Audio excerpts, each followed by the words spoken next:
man, in 2 weeks you guys won't be here. Yeah, in 2 weeks classes are out. We won't have had the final yet, but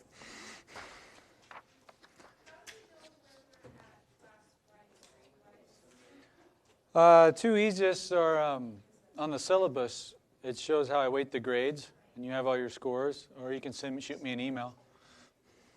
Yeah, again, though, don't trust what WebAssign says your overall grade is, because it's not weighting them right. And for example, I post on there your grades you got on your exam day, but then you do the retake. But if you choose to do that, then I take the average, and I drop your lowest exam and your lowest homework.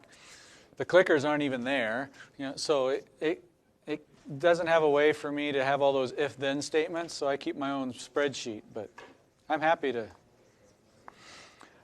Let's see. Who knows when our final exam is off the top of your head? Hey, very good. Nobody's been that quick.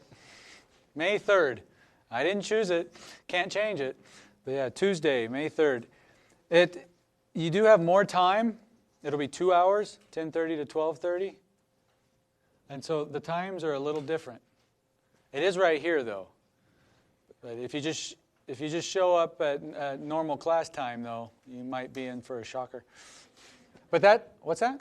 How many questions are there? On the final, I usually make 60. It is comprehensive. So, that's never been too many. It's the exact same format, multiple choice, same rules apply and everything. There will not be a chance for a retake on the final because it's over. What's that? Yeah, you can have one-page notes. You can use a calculator. The final is separate from all the other exams, so yeah, that one I can't drop. I do not drop. I guess I could, but I don't know. So, homework and the pre-lectures with that I use as a way to help you learn the material and practice. And a lot of your percentage points are there. But this is a class, and there's different ways to assess. Obviously, one of the ways I choose is the exams to see, are you getting it without me or a notebook or anything. But I know people panic sometimes and just aren't good test takers. So I don't know if you've noticed, but you could flunk entirely one whole section of this class and still pass the course. In other words, say you didn't take one exam ever.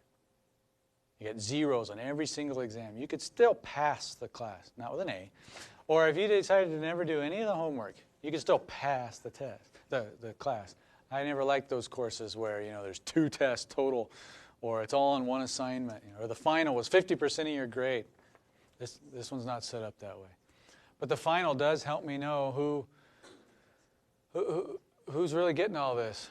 Who did it stick with? You might have done fine for that, but did you really understand it? Yeah. May 3rd. 10:30 to 12:30, right here. It's on the schedule. It's on the university's listing for finals for courses at this time.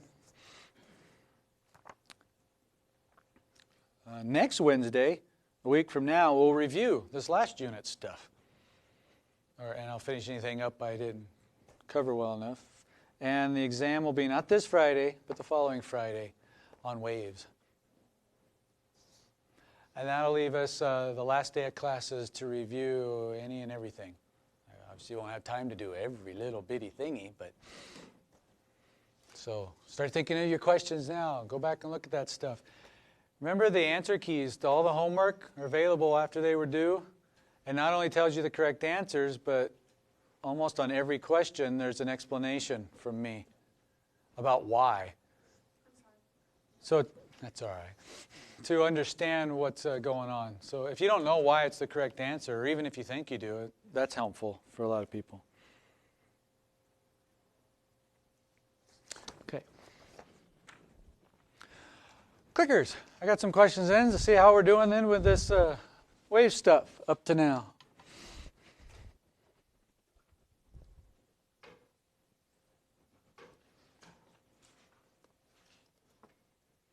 And here's our first one. So we've been talking about electromagnetic waves.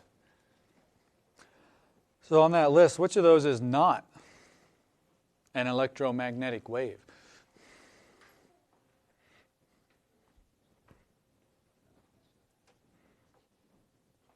Electromagnetic waves are transverse. They have the oscillating electric and magnetic fields. They can propagate on their own.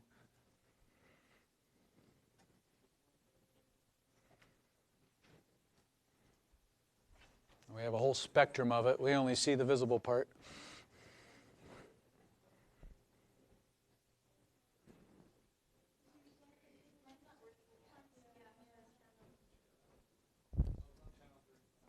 Oh, I bet I know why that is. Other instructor that teaches astronomy lost his, borrowed this. I bet he changed the channel.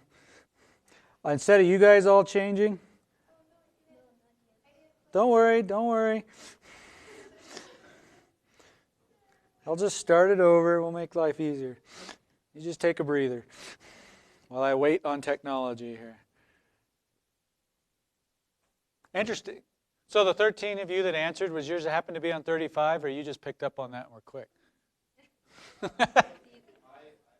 Oh, response where? That didn't matter, the channel number. Right.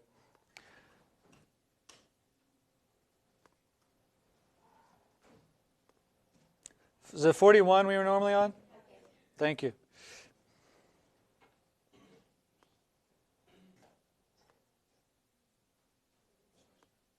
And I will just throw out those last responses, so everybody go again. You sort of have a clue because if you were quick, you saw where those 13 people mostly answered, but are they right? That's all right. I was hoping this wasn't a hard question anyway. What's that? Ha ha ha.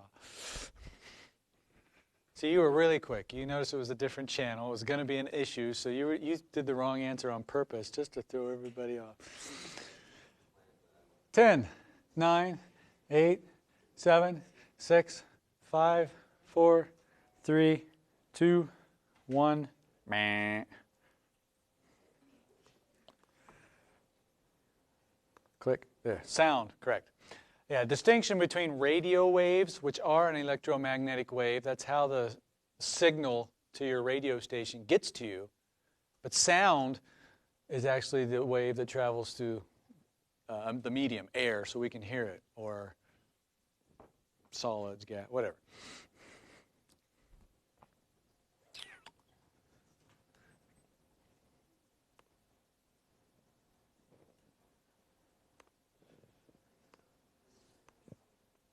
All right, strictly speaking, the light that shines on glass is what?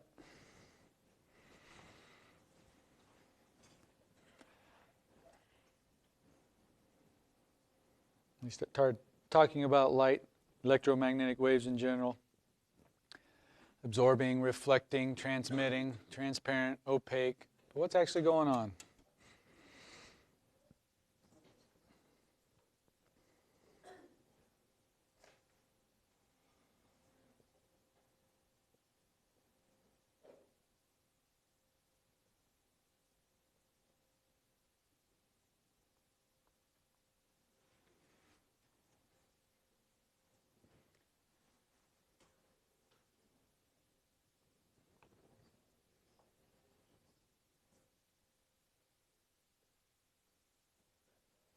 Ten. Oh, yeah, Max.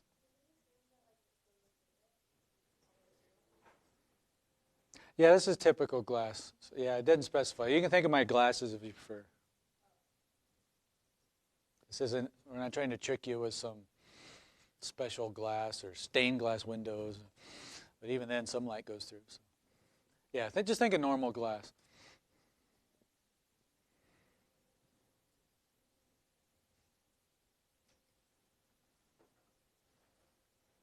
The more I reread this isn't the ideal question, but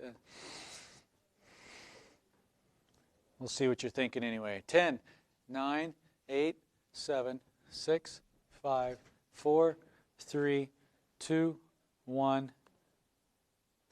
Okay, most went with B.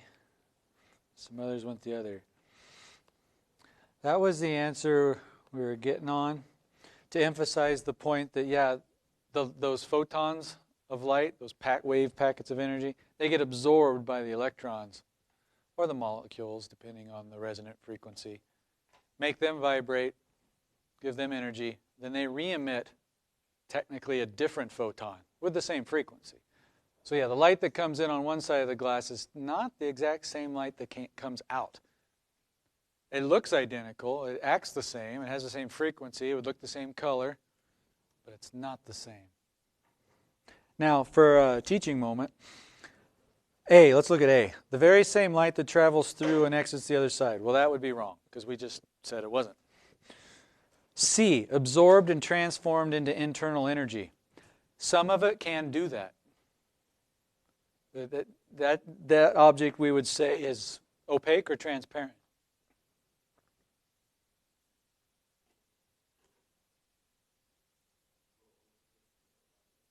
It'd be opaque to that light because it's getting absorbed. And if it gets absorbed, that energy doesn't just disappear. It transforms into internal energy. So that can happen. And D, reflected. That can happen too. Off a glass, most glass you look at, some light reflects. The majority goes right through it. But comes out as technically different light. Does that make sense? So we have lots of options. Let me remind you, if it's on resonance, if the material, the glass, wants to naturally vibrate at those frequencies, those colors, those wavelengths, then it gets absorbed, increases the thermal energy, looks opaque, less to be reflected, less is transmitted. And vice versa if it is transmitted.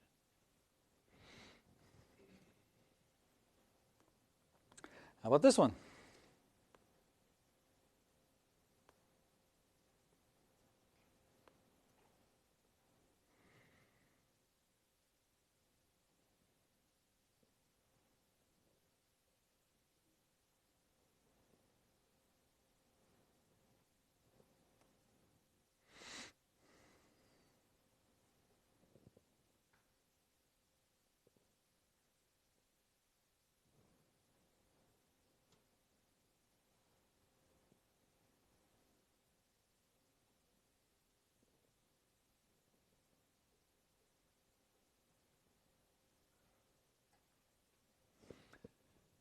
So this implies that light slows down as it goes through a transparent material. Glenn gives a hint. When I said slowed down, he goes, in quotes.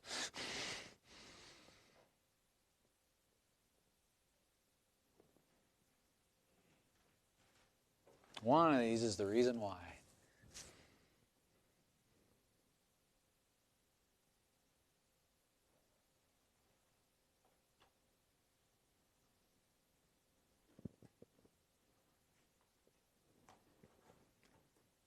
People are still deliberating. But most of you are looking up like you're done. So 10, 9, 8, 7, 6, 5.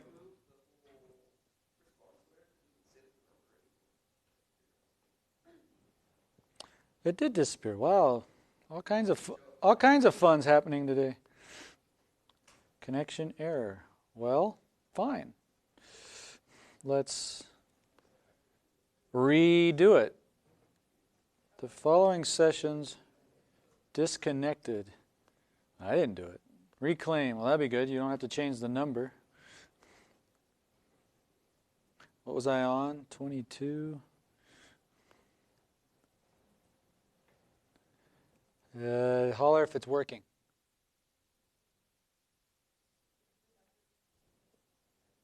Is the number different?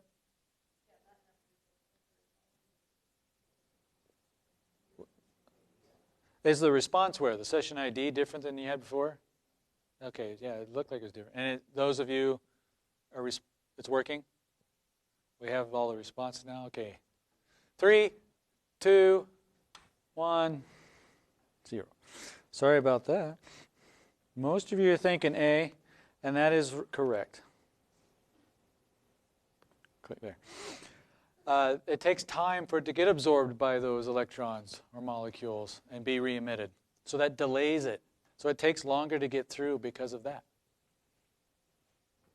Now, the density of materials can affect how many absorption things there are, but it's the absorption that's doing it, not just because it's dense. Different frequency ranges in materials. Well, if they're trying to vibrate at different frequencies, like ultraviolet light versus visible light, they'll have a different amount of interactions, but they will travel the same speed through that material. They would be slowed down the same because it's the material that matters, not the light. And what's D? The fundamental difference between light and sound? No. That's just a distractor. I don't have any comment on that unless you're confused. Questions? Is this helping? At least solidify this? Hopefully this is at least the third time you've heard this stuff. One, the last lecture, and I hope somewhere in there you've read the book or worked on some homework. I have one more.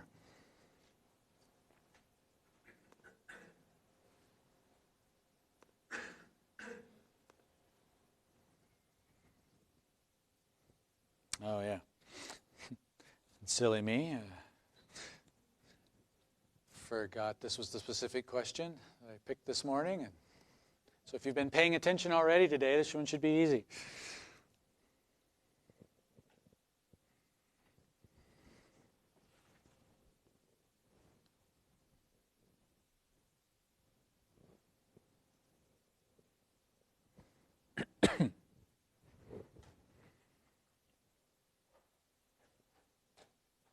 Ten, 9, 8, 7, 6, 5, 4, 3, 2, 1, 0. 71% on A, and that is the correct answer. It's opaque, so it doesn't get through. Look at this table. Some light reflects off of it, but little. It's not a mirror. It's not really good for that. None of it gets through it. So where does it go? It gets absorbed. And that energy has to go somewhere. It's usually converted to thermal energy because it's making all those particles start moving. Questions?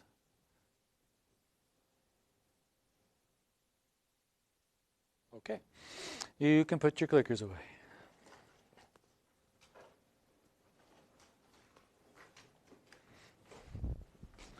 I want to discuss some shadow stuff.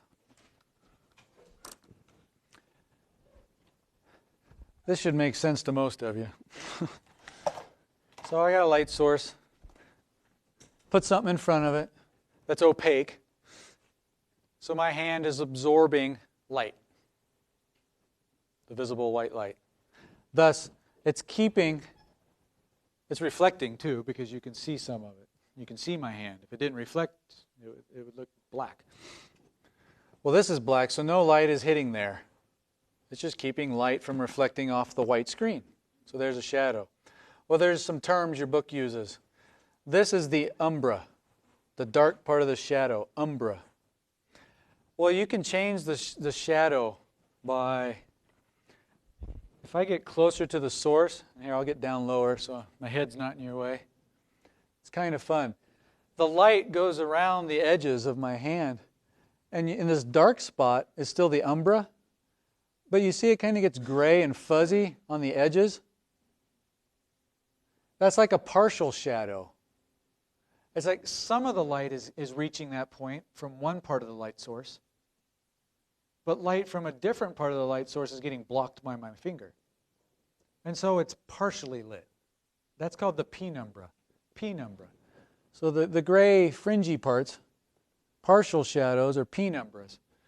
And it's probably just said penumbra, but so you can visualize the spelling.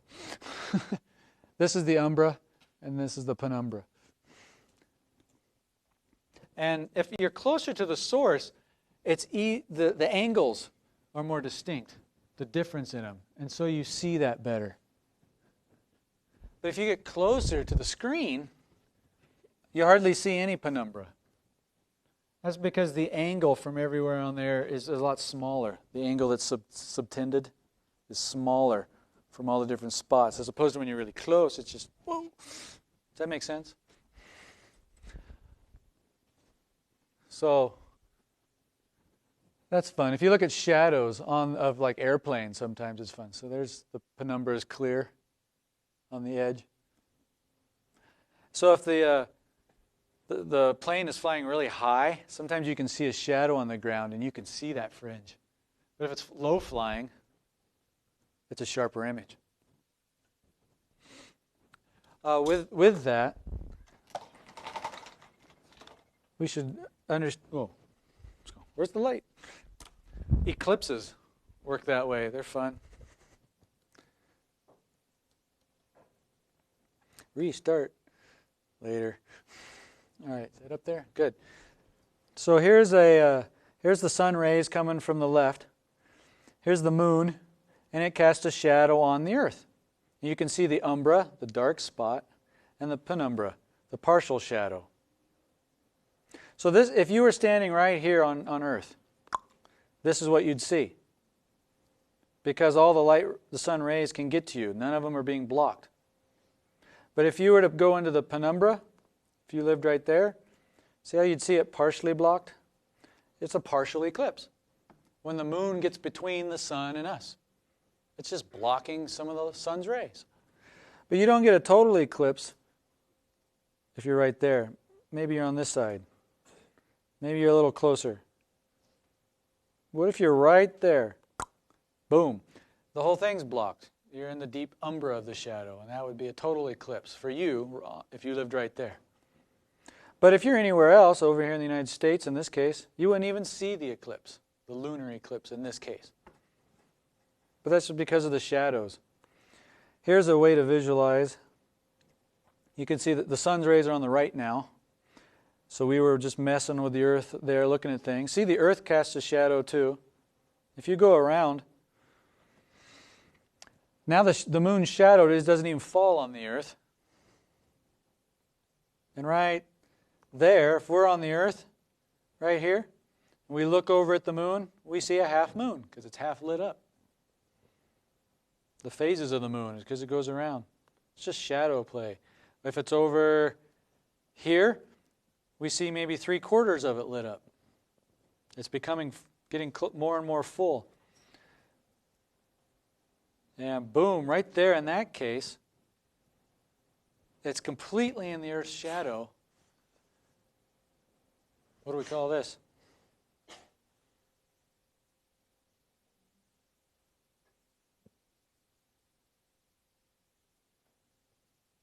This time you're right to hesitate.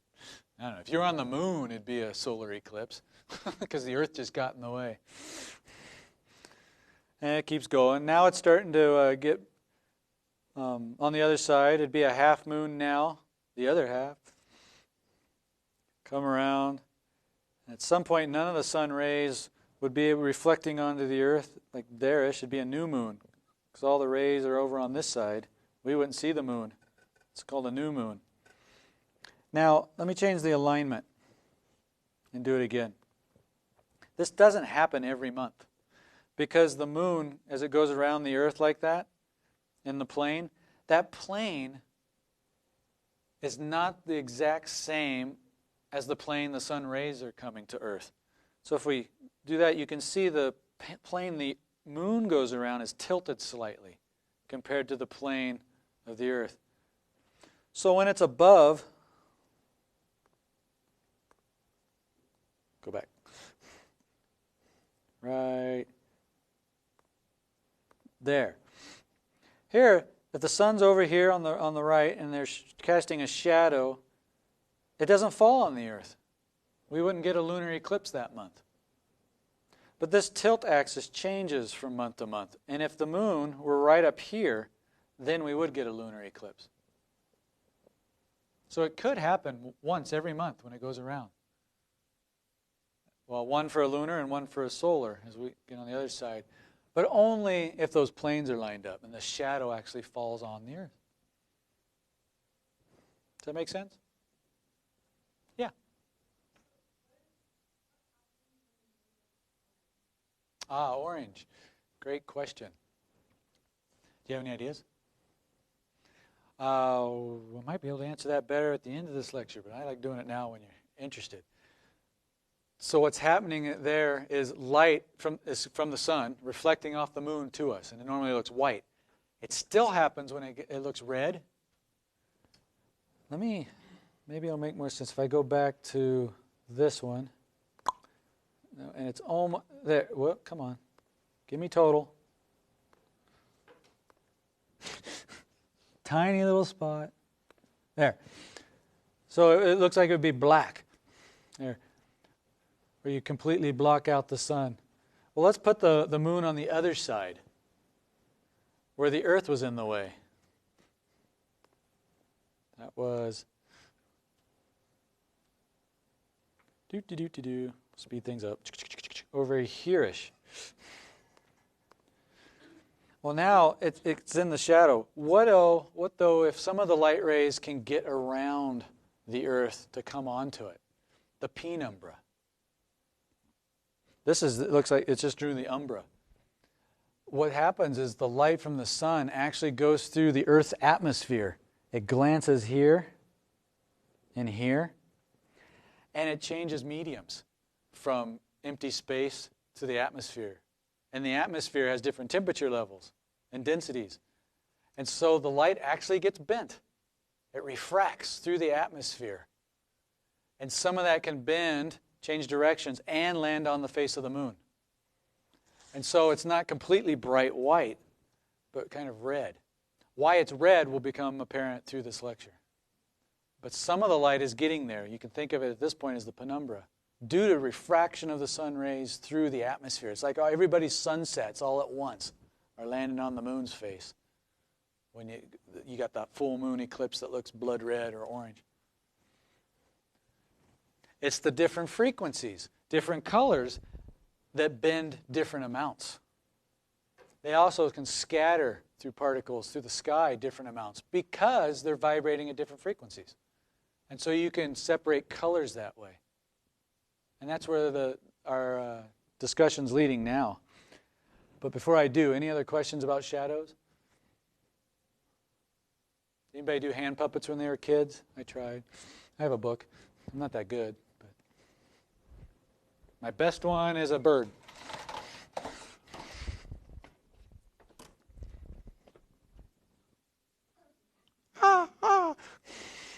Okay. Well, let's just move to color.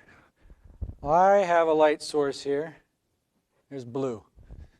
Let's see, let's make it darker.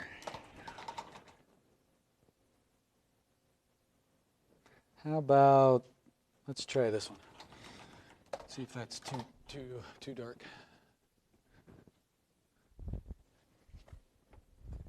All right. Blue light. It's a blue LED. It's only emitting blue light. It reflects off of the white screen, so the blue comes to our eyes, and it actually activates, some cones in the retina of our back of our eyeball that reacts to that frequency and sends a signal to your brain, and it goes, we call that blue. I also have green and red. And I'm going to make it darker. So what happens when you mix colors? You can create other colors. Blue. What if we add green? What color do you get? Blue and green make purple? It's this color called cyan. Now I'm going to just differentiate now before the rest of you are too confused. We learn as kids, I know I'm talking in the dark, but that the primary colors are what? Red, yellow, and blue? Yeah, we're taught that. I'm going to teach you today why it's that way. For colors, with that, it was with pigments and crayons and paint and inks, which are actually filtering or absorbing certain colors. They're subtracting them out of the white light. So now where you can see where I'm going, let me turn on that white light. We're going to do color mixing, but it's additive. We're going to add colors of light. So here's white light. You can see it over there on the wall. That's all colors. Most of you already knew that because you told me last time. If I take a prism, and then I'm going to make the white light change from air to glass, it's going to bend and refract. So instead of ending up over there, it ends up over here. And different colors refract different amounts. It's because, again, they have different wavelengths, different frequencies.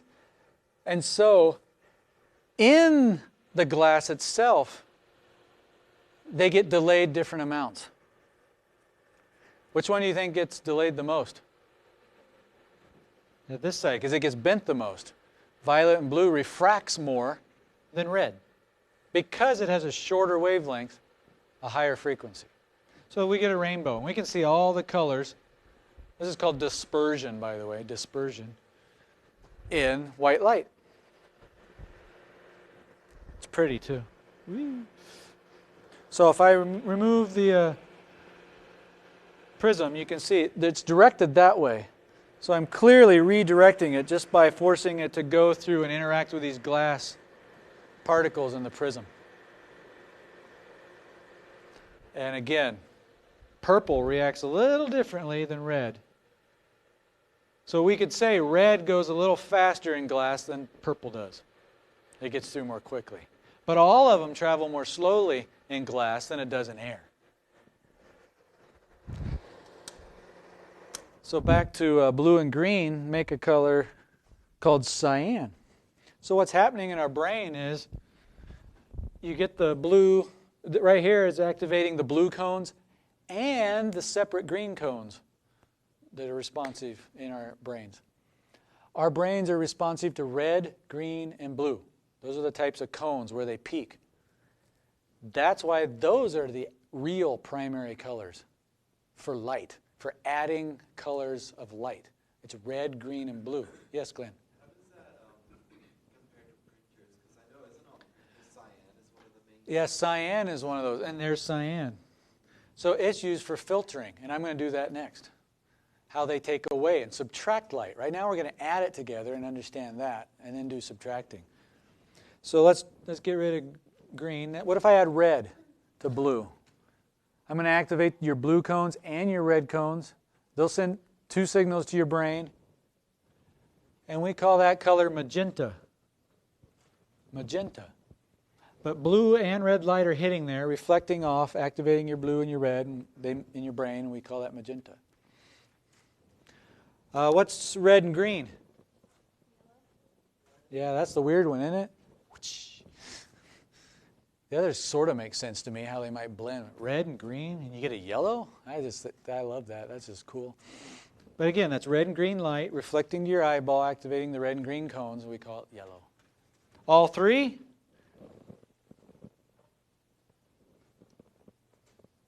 White. There it is. If you add all three together, you get white back.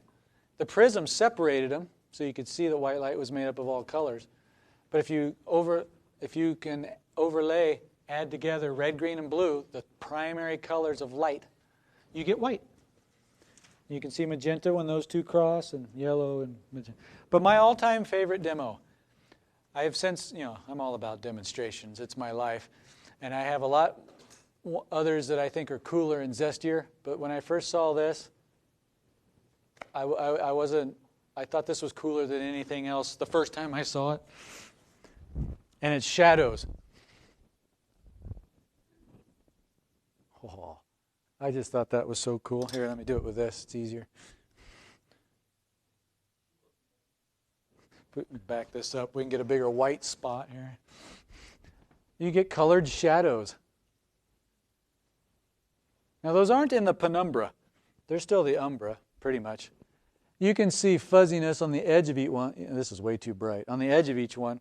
But what's happening here? Well, let's think about it. Let's go over here to the yellow. There. Where you see green, that means these LEDs are not in the exact same spot. They're very close together, but they're slightly displaced. So the light from the green is coming from one angle, and the light from the red is coming at a slightly different angle. So if you block one right there, I'm blocking the red light, but not the green. Sorry. And where you see red, I'm obviously blocking the green light, but not the red. And where it's black, I'm blocking both. For cyan, you get green and blue shadows on the edges. In magenta. So the same thing happens in white. Where you see yellow, what two colors are hitting there? Red and green. So which one's being blocked? Blue. It's in the light. Blue light's shining on.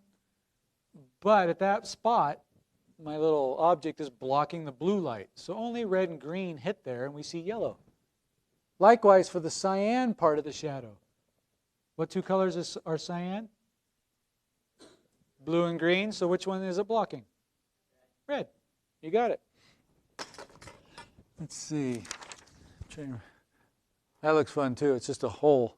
But it's pretty. Besides, I love colors. So that's color mixing. Adding colors together. Yeah, let's go to this one.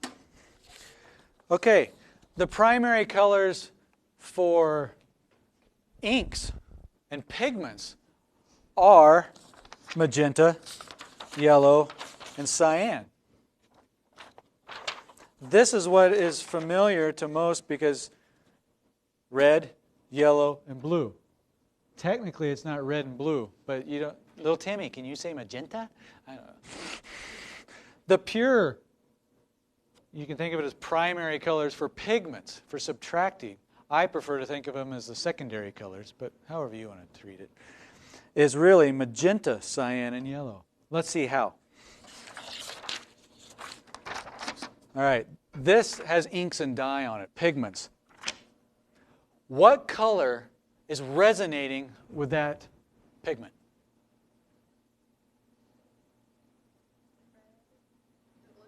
Red and blue?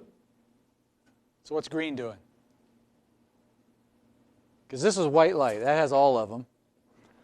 What's the green light doing then?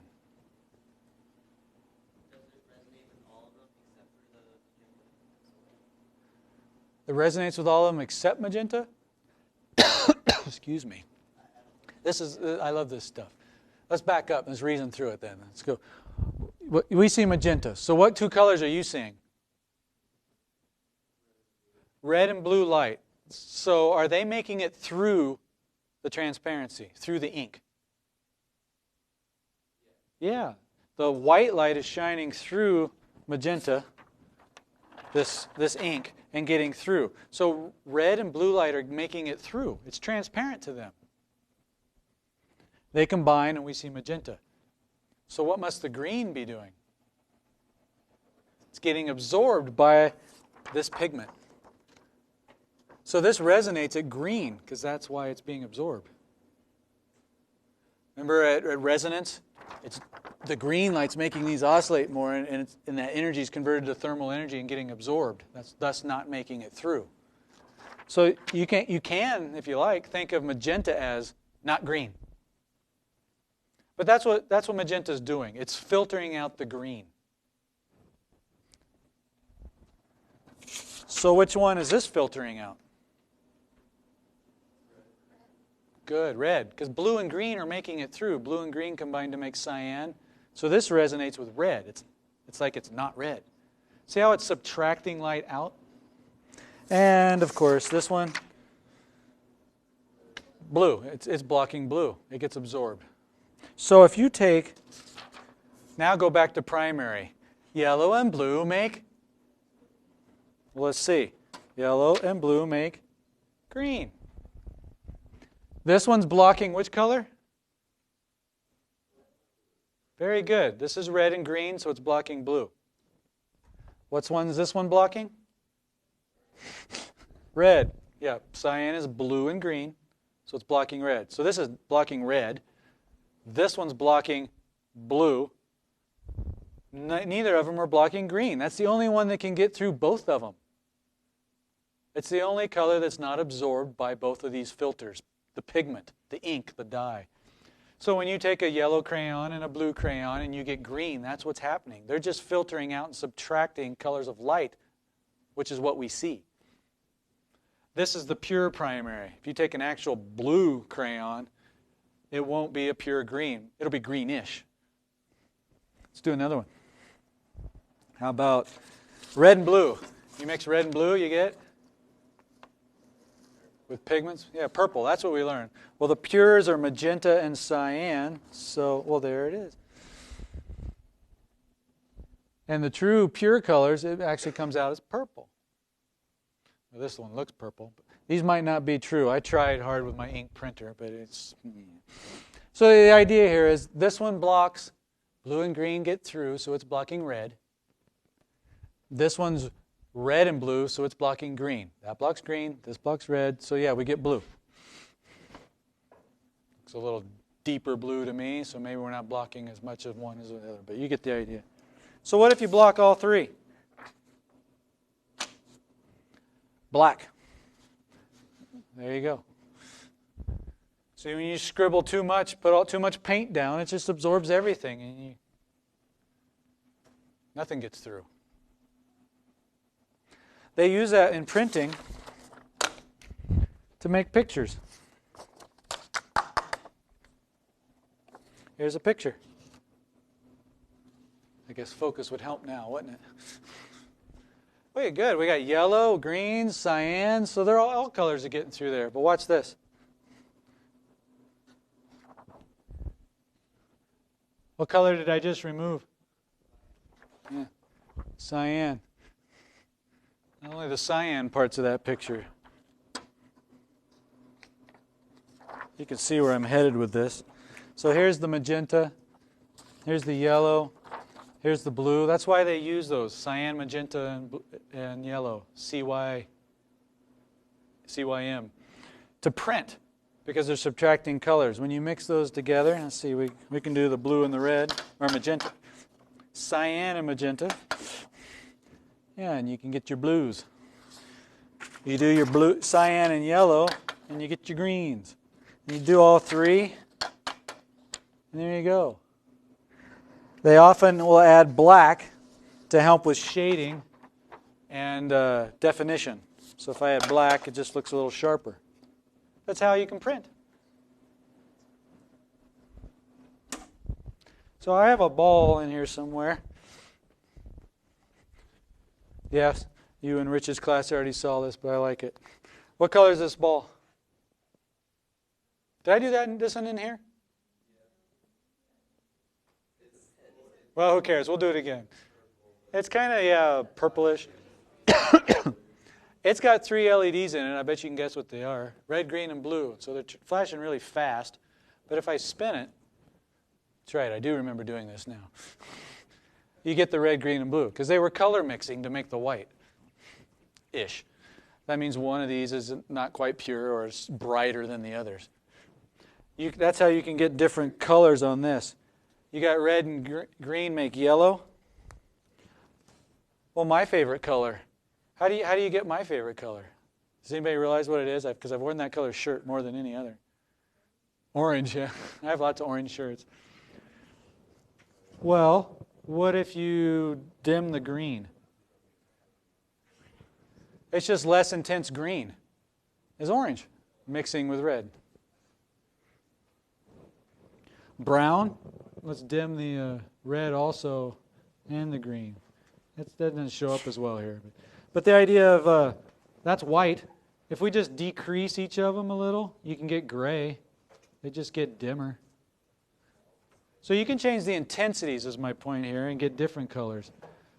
You know, blue and green here. Let's down the green a little. You can change the shade of that cyan color.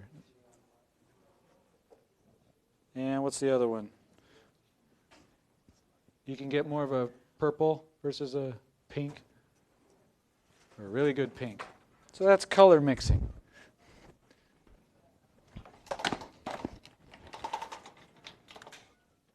Bright light, Warning, we've been in the dark a while. So your book goes through this quite well.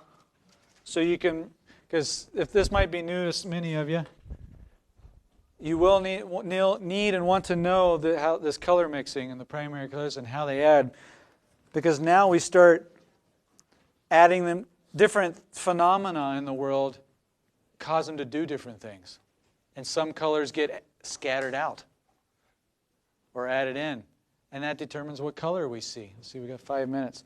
So let's do the sky is blue. Why is the sky blue?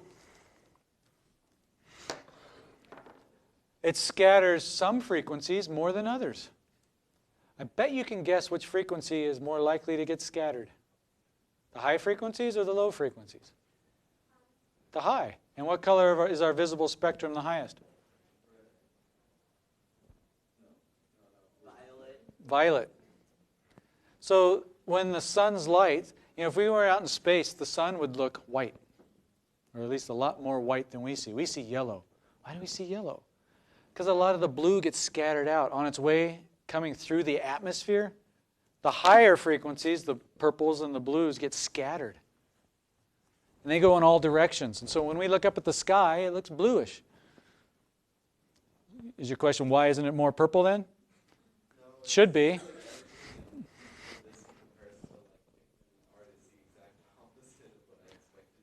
Well, they don't need to understand all this. To them, they mix these and it works. But this is why it works. It's physics.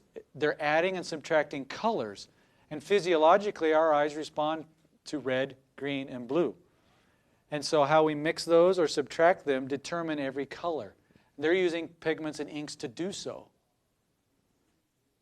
So in a science world, the primary colors are red, green, and blue. An artist can still get away with red, green, and yellow with pigments, but you now know for real the pure colors would be cyan, magenta, and yellow, and you know how they mix and filter out red, green, and blue. Here's an example. Here's a piece of slag rock, and if I shine white light through it, what color does the rock look like to you? Do you see a light kind of blue tint? I have a little egg here that's scattery, kind of cloudy. You shine into it. It looks a little bluer, whitish blue. That's the idea behind the sky. If the blue gets scattered out as it hits those particles because of its frequency, the whole thing looks... Well, good, because if you scatter blue out of white light, what colors are left? The reds and the greens, which mix for yellow. So if I shine it through it, what color do you see now? Yellow. That's the sunset. As the sun goes through more and more atmosphere, because as it gets lower and lower, it goes through more of our atmosphere to get to us, it filters out more and more blue. And at some point, it'll start filtering out the green. And the sun will become yellow, and then orange, and then red. That's a sunset. It's just this subtractive color mixing. Let's see, does this work too? If I shine it on this end and let you see the point, does it look yellow, orangish? But the egg from the side looks more blue, because the blue gets scattered, leaving the reds and greens to make it through.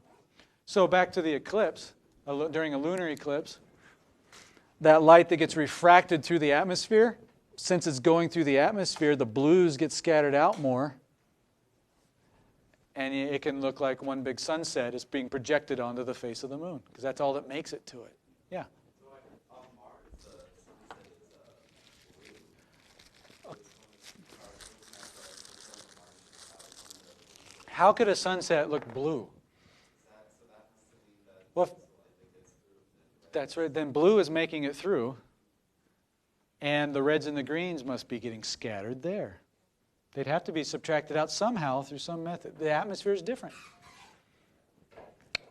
The atmosphere of Mars, you've seen pictures, looks reddish-orange, right? It's kind of like the flip of here on Earth. It scatters the reds and the yellows more. So the blues get through. Cool, huh? All right, have a great day.